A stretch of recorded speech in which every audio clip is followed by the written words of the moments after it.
Hello everybody, we are here with the newest patch, guys, patch 3.8. We're bringing the Vikings, and most importantly, there is a Rat-to-Tasker rework, which we will get to, guys, at the end. Everything else not nearly as exciting as the Rat-to-Tasker rework, and I promise that he's not completely broken. Anyway, let's move on here. We've got ourselves a chalk skin, guys. This is part of the new, what should I call it? New skin sets we've got coming out. So how this works basically, guys, is there's going to be 2 tiers of skins for chalk and collie. This is the base skin. This is basically taking gods and reworking them into different pantheons, skin-wise, to make them feel like a different pantheon. This is all going to be part of a bundle for 900 gems. It's 2 skins you get initially. Then if you complete a set of quests, you can get another 2 skins. There's a bunch of things. There's a Ymir announcer pack.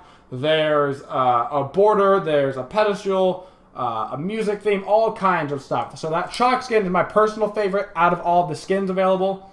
Well, not that chick. The next chalk skin, honestly. That's a great skin. The next chalk skin, this is the, if you complete the entire quest line, basically. You get this chalk skin, which is basically chalk on roids compared to the last skin. It's like, hey, I'm a cool tribal chalk. And this guy's like, yo, yeah, I'm your chief, and I'm going to come down and beat that ass. Put your face right into the grass. But anyway, amazing skins coming out this patch of chalk and collie. Out of the 2 collie skins, I thought that actually the second one was a little bit disappointing. This is the first one, and this skin is hot. And I mean hot in like every way you can use the word hot. This skin is badass. She is sexy. In game, it looks on point, and it basically looks like her and like Uller are going beyond the wall, Game of Thrones style, and pulling like a Jon Snow Ygritte dude, showing, you know, Jon Snow that he knows nothing. I'm gonna show you, Jon. But seriously, this skin is sick. Her next tier that you get towards the end of the quest line, if you complete it, is I don't think as cool. More elegant, looks more like she's like a chief leader of a tribe, you know, decked out in more ornate substances. But personally, I think that more tribal look is just way cooler. Also in these skins, we have a tier 2 and her skin. Are you going to use this skin over your, you know, Spaceman and her? No, you're not. Are you going to use it over, you know, Olympian and her? Probably not, but it's a tier 2 skin. If you like and her, go for it. More importantly, we have a tier 2 Hui skin. As far as tier 2s go, pretty sick skin. Bow looks sweet. You got a pretty cool helmet on. Cool card. Tier 2 skins, you know, they're always kind of like, sure, whatever. And finishing up, we have a really good card. A really good card. We have the gold legendary diamond skins for Scotty, which are really for Coldir. Coldir's runes on his body as well change colors depending on the skin you're using. So there'll be gold on him, or there'll be silver on him, or there'll be black on him, depending on what skin you use, which is actually really cool. So how about that for some functionality there? Moving on, new cutesy icon. We have cutesy Freya, which you can see here. There's cutesy Medusa, cutesy Thor. There might be one more, but now they're coming out with cutesy Freya as well. So congrats, you can get some cutesy skins. I don't know if this will be publicly available. The other ones I don't think were. But there you go, cutesy Freya. So like I talked about earlier, Viking invasion. Think about the event we just did. What was it? The Hell event. Hell rising over in Hades and Arachne and all those people. Kind of like that, but honestly it looks cooler. Less about completing these really hard things and more about completing little itty-bitty tasks to kind of move forward. And then, of course, just purchasing it all together first. So it is 900 gems, okay? 900 gems, and you get the tier 1 chalk and the tier 1 collie. You've got to go through the quest line to get the second skins of those. So that's 4 skins there, possible if you do all the stuff. You get a ward skin, a pedestal, a loading frame, Ymir announcer pack, which I think everybody wants, let's be real, and the Norse Seafarer music theme. So then, as you complete the quest lines, you get bonus favor for completing the quests. You get 2 Viking chests, so extra skins there. Plus, like I said, you get the extra 2 skins that we saw earlier, the tier 2 chalk and collie. I say tier 2, I mean like next tier above that other skin. So that's a lot of stuff for 900 gems. As far as value goes, it's incredibly valuable. 900 gems can be a lot for people, but if you have the gems, I mean, this is going to be the biggest bang for your buck outside of things like the season ticket. Moving onward, anybody that plays on Mac, which is nobody right now, but if you have friends that have Mac, if you have relatives, whatever, if you yourself have a computer that you wanted to play instead on a Mac, there you go. They're doing beta access for Mac soon, so it'll be coming to a different, a little different system there. It'll be available on Steam through Mac with SMITE. Something like that. Miscellaneous. Only thing that really matters here is corrected an issue where some gods were being forced into restricted cambered pitch during their ultimates. This specifically being Rom and Jing Wei were being forced into restricted camera pitch during their ultimates, which made it pretty awkward for some people trying to use those abilities. Achievements are really exciting, and you can pause the video if you want to read them, but you don't want to read them, so you're not going to pause this video, are you? Okay, into item changes. Not too many item or god changes this patch outside of the Ratatask rework, guys. They're trying not to change anything too close to DreamHack. Haha, haha. They brought speed buff back last patch. But anyway, that was their official last big patch, and now we are on to tinier movements around the board. Can we bring this item into the meta? Can we take this item out of the meta? This god, whatever. So Mystical Mail, reduce the cost by 150 and increase the physical protections by 10. Maybe trying to get solo laners to pick up Mystical Mail more often. Could it be picked up now? Possibly. 10 protections is actually a big deal. Considering you went from 30 to 40, that's a pretty big increase. Gold, not so much a big of a deal, but combined with the physical protections is pretty nice. Soul Leader getting a strange change that I don't think is going to matter for it, but interesting. Reduced the health threshold, that's a hard one, for passive to activate from 50 to 25. So basically with Soul Eater, you build up stacks. When you got down to X health, which was 50%, you would heal back up. But you'd lose your stacks, and those stacks gave you stuff that you wanted, damage-wise. Now it's 25%, so you can keep the damage a little bit longer, and then you heal up at 25%, and instead of being 1 health per stack, now it's 1.5. So you get about 25% health back, so you heal from about 25% to 50 instead of from like 50 to 70. Overall, beneficial change for Soul Leader, but not necessarily going to bring it back. Golden Sash seeing a weird change, okay? Weird. Interesting, but weird. Reduced cost from 1450 to 1350. Now, at first, you might say, holy crap, you can get that plus 2 health potions and a mana potion and go to lane and try to, get it really fast, Warlock Slash? Yes. But think about it this way. You also lose 25 health and mana now. Instead of 200 at that tier, it's 175. It still provides the magical power, which I want to say off the top of my head is 30. It might not be 30, but I'm pretty sure it's 30. Interesting path to go down. The problem is, if you do this, it means you're not doing the Soulstone Purple Pot start or the Soulstone Doom Orb start, something of that sort, which means you're going to be losing the early clear. But if you cannot get your butt completely kicked for the first 5 minutes and you finish that Golden Sash at 4 minutes, start stacking that, you're going to be real tanky. I'm thinking I'm really liking this option for gods like Zhong Kui. I think he'll really thrive by just going immediately into Golden Sash. Hell, even Zeus might like this kind of option, who already has great clear. Get him tanky right off the bat so he can't kill Zeus. Can you imagine not being able to kill Zeus, dude? It sounds like living hell, dude. I can only play Zeus, though, so what do I know? Interesting. Spectral Armor fixed an issue with this item's passive can be activated without using a relic. Yeah, that probably shouldn't happen, considering that's the entirety of the item. God changes. Agni.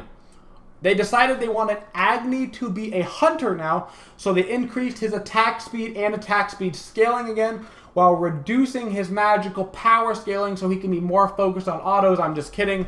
I'm making fun of their last patch with Agni. What they did do was increase the scaling on Flame Wave, which is Agni's 2, from 50% to 65%. Early game, this is a little bit effective. It depends exactly how much more damage he's doing. Obviously 15% more, but in terms of your magical power, if you go Soulstone, Purple Pot with your red buff, you're going to have 100 10 power, give or take, plus the Soulstone proc, you're having like 160 power, give or take. So instead of getting an 80 bonus damage, you're getting like 95 bonus damage. Does that extra 15 damage clear a wave a level early? Maybe, but that's going to be all stuff we have to do in theory crafting. I don't expect this to be too important. Agni needed the buff. Honestly, he hasn't been played, I don't think, at all on SPL, one of like 10 characters or something. Kabrakan getting the best change out of anybody here. I don't care what you say. I've been asking for this change for I don't know how long. It ain't even that big of a deal, but thank the Lord that Kabrakan's passive now applies to himself. Thank Baba Yetu, dude. Pray to Cubo Fred and his Kabrakan jungle. He now gets 5% damage reduction. Hallelujah. They also redid the damage on his Refraction Shield and Seismic Crush. Basically, they do like an 80 bit more damage. In actuality, what they were doing was they were trying to make the increase of the damage as you level it consistent compared to what it was before. It would increase like 25 damage, and then 50, and then like 50 again, and then like 25 again, and like just like weird numbers, like 60 and then 40, and I was like, why are these so weird? So basically they made it increase by the exact same interval every single level, so it's a lot easier to make sense of the god. Which ended up being a slight buff. Overall, Kabrakan gets a big buff this patch. 5% less damage taken, period, plus like a couple extra damage on his 2 abilities. I'm down. Cupid getting an interesting change. Reduce the casting time on Field of Love to 0. Okay? Instant cast on his ultimate, but the 0.3 second casting time that was at the start is now at the end. So basically all this means is that you can't start casting Cupidol and then get interrupted and it doesn't come down. The second you see the animation or hear the animation from Cupid, ultimate is down no matter what, even if you get CC'd afterwards, but you will still have that small interval where you can't auto-attack / cast any other abilities. Fenrir. Getting a tiny buff doesn't really matter. Base mana pool increased by 30, increased MP5 by 0.5. If mana was the reason why you weren't doing well on Fenrir, you're not going to be doing well on Fenrir again. I'm telling you right now, mana wasn't your problem. If you think mana was your problem, mana wasn't your problem. Kali getting a couple bug fixes. Updated tooltip for clarity. Fixed Kali receiving Bloodforge passive on assists if the target is her passive mark. So Bloodforge gives a Bulwark shield basically. She was getting you're supposed to get the shield on kills. She was getting it on her passive proc, which obviously is OP. So that's not happening anymore. Also, she was getting the wrong XP and gold values from assists. So there you go, fixed. Medusa, achievement fixed. Congratulations. Posei Sai actually getting a pretty decent buff. Reduced mana costs on Tidal Surge and Whirlpool, who cares? More importantly, Tidal Meter of Surge and Whirlpool were both reduced by 5%. That is Poseidon's passive. The higher your Tidal Meter, the more damage your abilities do. This also means that Tidal Surge plus Whirlpool plus Kraken is now 100% of your Tidal Meter instead of 110%, because why was that ever 110%? That doesn't make any sense. And Scotty fixed some issues with health bars, fixed issues with Calder's health bar, Gratz. Susano also not getting any changes. They fixed an issue where he could get stuck inside towers and phoenixes, which is a bit silly, so I'm glad that's fixed. But he's not getting any buffs or nerfs this patch. As it turns out, apparently statistically, Susano's pretty smooth right now around the middle mark. So they're not going to touch him yet. They're going to see how he plays out and continue let people to learn with him and get used to him in different roles. So you get to deal with that for another month or so in casual queues. Now, that's all the patch notes except for our Ratataskar rework all the way at the top, guys. So, Ratataskar got reworked. His abilities are the same, but not. So, let's talk about it. He does start with an acorn still, but he no longer has acorn trees.